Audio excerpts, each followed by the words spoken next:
Devale Ellis, a former NFL player turned actor, has become a standout star on Black entertainment television's top drama, Tyler Perry Sisters, and its hit spin-off, Zatema. He's also appeared in major shows like Power and The Equalizer and Ledon's holiday film, A Christmas Fumble. Beyond the screen, Devale is a dynamic voice in building legacies through relationships. His viral social sitcom, The Ellises, boasts over 800 million views, while his Webby Award-winning podcast, Dead Ass with Kadeen Devale, reaches millions with honest conversations on fatherhood, marriage, and love. His New York Times best-selling book, We Over Me, offers a fresh take on creating thriving partnerships. Devale Ellis is all about building a legacy rooted in strong, healthy relationships, making him the perfect voice for today's WayMaker Men's Summit discussion, building legacy, fatherhood, marriage, and healthy relationships. Sponsored by Walmart Black and Unlimited. So, Devale. Yes. Let's talk about fatherhood and talk about it. And the challenging environment of today's world of being a great dad for black boys. Yes. What is the difference in how you were raised by your dad and how you're raising your boys today? Is there a difference? There is a slight difference. First and foremost, I got to give credit to my father. I have, some people say I had a great dad. I have a great father. Like, quick story. I played in the NFL 4 years. I was cut in 2008. That's when the first recession that happened in this millennium happened in 2008, and I lost a lot of money. And there's a lot of people who, when they lose money or go through something, they don't got nobody to call. Imagine being the breadwinner in your family, you on TV, you scoring touchdowns, you supposed to be the light for everybody else, and you lose everything. Who you gonna call? I called my father. My father gave me $20,000. He said, this is a loan, because in true father form, everything is a lesson. He said, this is a loan. I'm not giving you any money. You're going to have to learn how to manage this the right way and build a foundation for your family. Because at the time, I just got engaged to my wife. That's my wife, Kadeen there. She comes to everything. And in that moment, the reason why I tell you that story is because fatherhood never ends. I'm 40 years old. My father still coming to support me. Like, I had no clue he was going to be here. He surprised me. I was going to come support you. I'm like, you just going to come watch me talk? He's like, yeah, I'm your dad. And to me, that's just the constant reminder that I have a huge responsibility with them 4 boys, So I was listening to a tape of Minister Farrakhan last week, and he was talking about fatherhood. Mm-hmm. He said, we're too hard on fathers because it's a first time. It's the first time. He says, like a first-time college graduate. Yeah. All right? You ain't never done that before. Right. He said, so when you get the first one, okay, you learn a little lesson. You get the second one, you get a third one, you learn a little lesson. He said, but you really don't get good until you become a grandfather. That is a fact. He said, when you can look back at all the good things you did and all the mistakes that you had. So what has your dad taught you? Because he's a grandfather now. Yes. About raising your sons. The first thing is I have 4 boys, 13, 7, 6, and 2. And for the first one, I was that dad. You know what I'm saying? Little nigga, get up. Don't cry. Every game you play, you better score 30. Every football game, you better have 4 touchdowns. That was me. You know what I'm saying? Like, I believe in excellence. And my father would come to the games, my son's games, and he would have an okay game, and I'd be in the car. Cause this is a safe space, right? I'd be in the car screaming and cussing. It's all about your attitude. It's all about energy. It's all about this and this and that. And then my father would sit in the back, patting his leg, like, and I'm driving, I'm like, all right. And then in true father form, he like, I'll tell you later. Because, he's not going to undermine me in front of my son. So he don't say nothing. So then Jackson goes inside. He don't say nothing. He don't cry. He take it all in. And my father goes, bro, you don't think you're being a little too hard on him? And I said, well, you was hard on me. He said, yeah, and I learned better. You became a better person when I learned to calm down and let you go through life and make your mistakes yourself.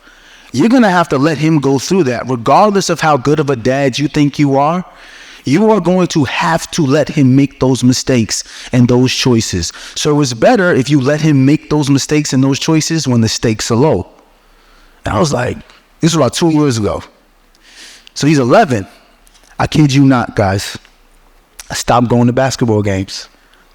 Not because I didn't want to support him.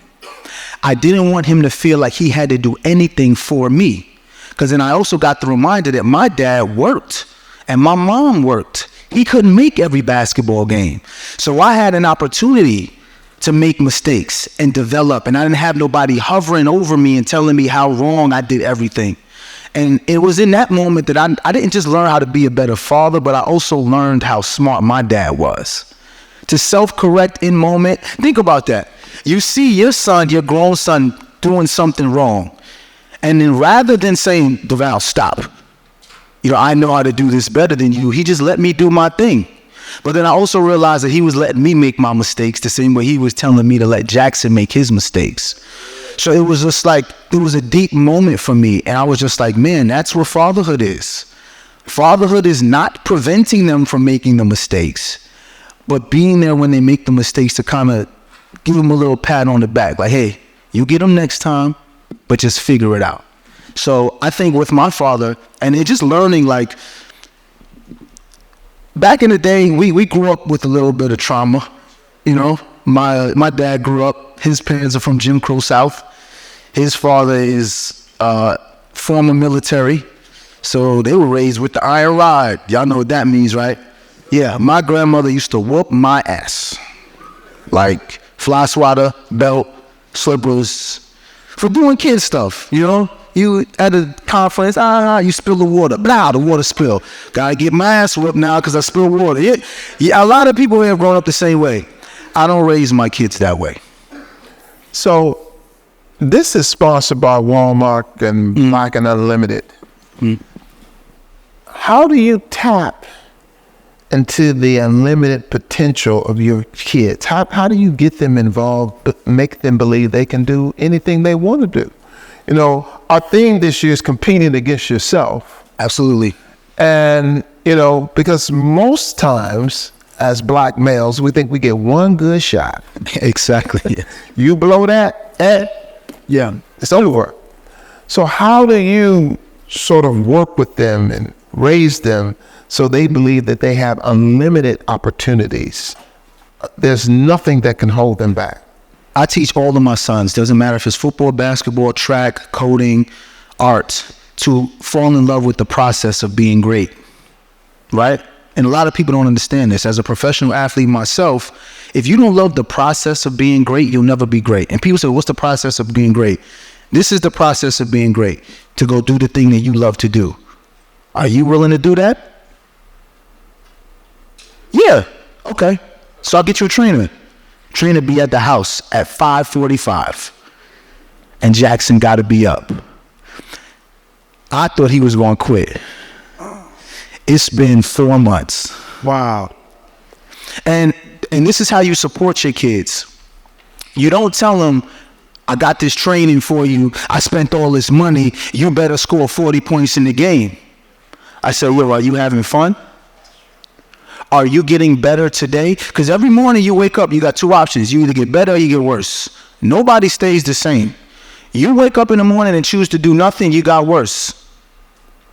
So I try to explain to him the value and understanding the process and falling in love with it, because then say he don't love basketball no more. He can apply that process to anything. And if you fall in love with the process of being great with anything, you can be great at anything other than just being an athlete. And I'm proof of that.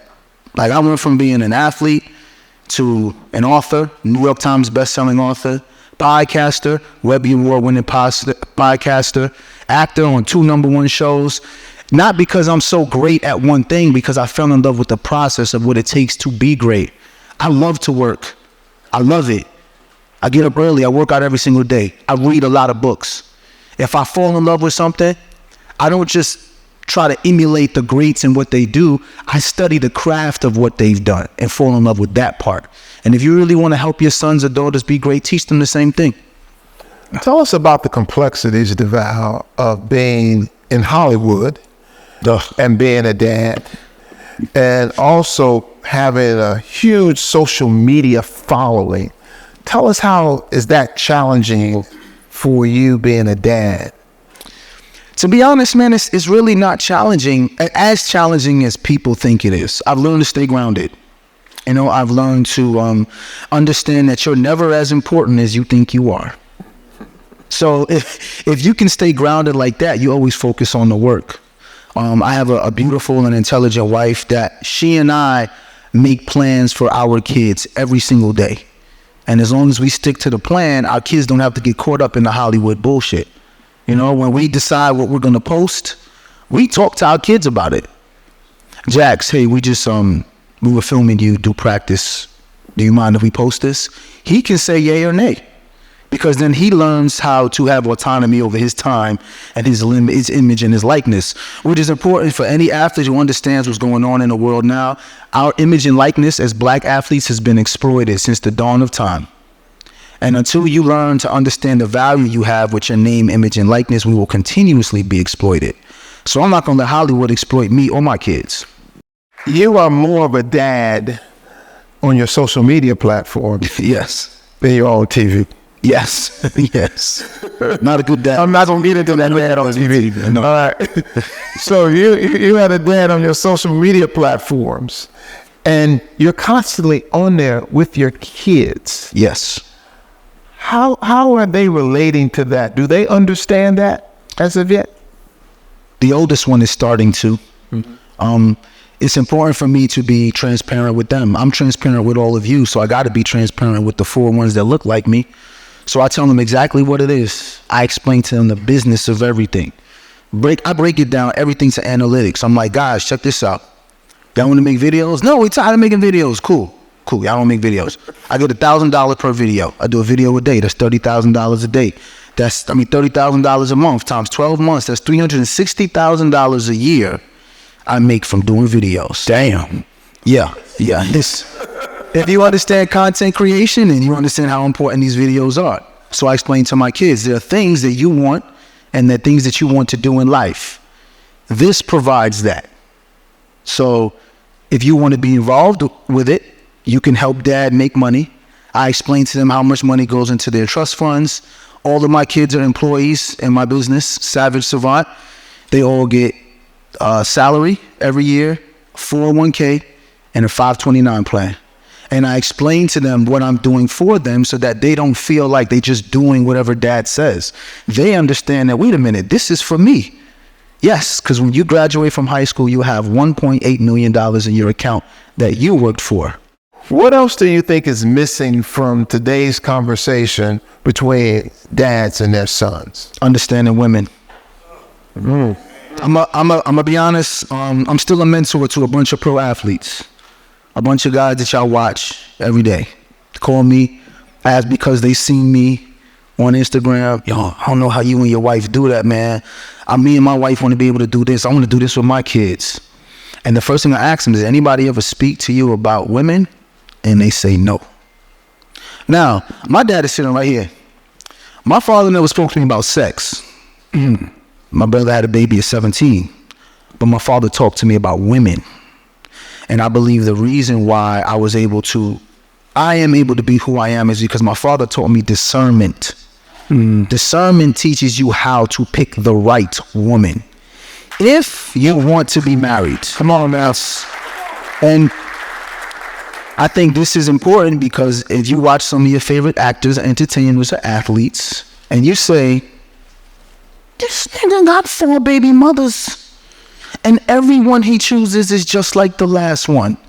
So then you got to start asking yourself, who is teaching these young men about women? So who said it? Say it.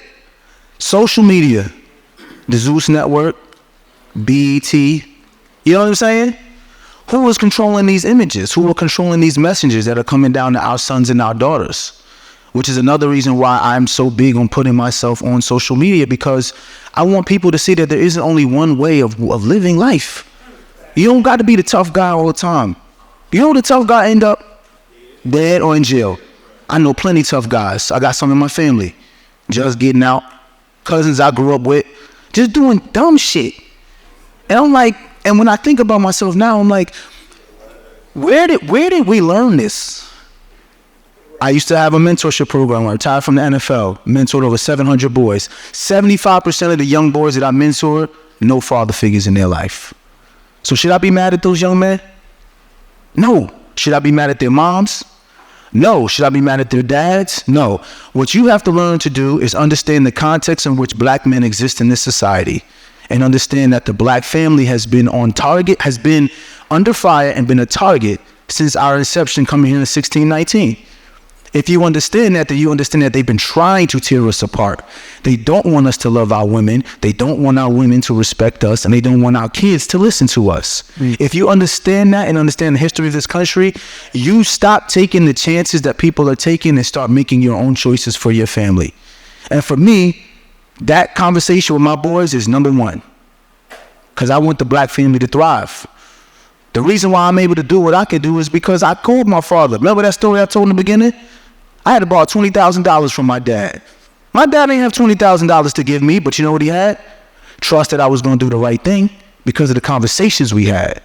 And because of that, I was able to build what you see now and create for my sons. My father told me stories where he had to borrow from his father. That shows you the importance of the black family, because the black family is how we pass down what? Wealth. So if we don't got families, who's getting our money? The state. You see Rich Homie Quan just died, right? Randomly, right? Rest in peace to Rich Homie Quan.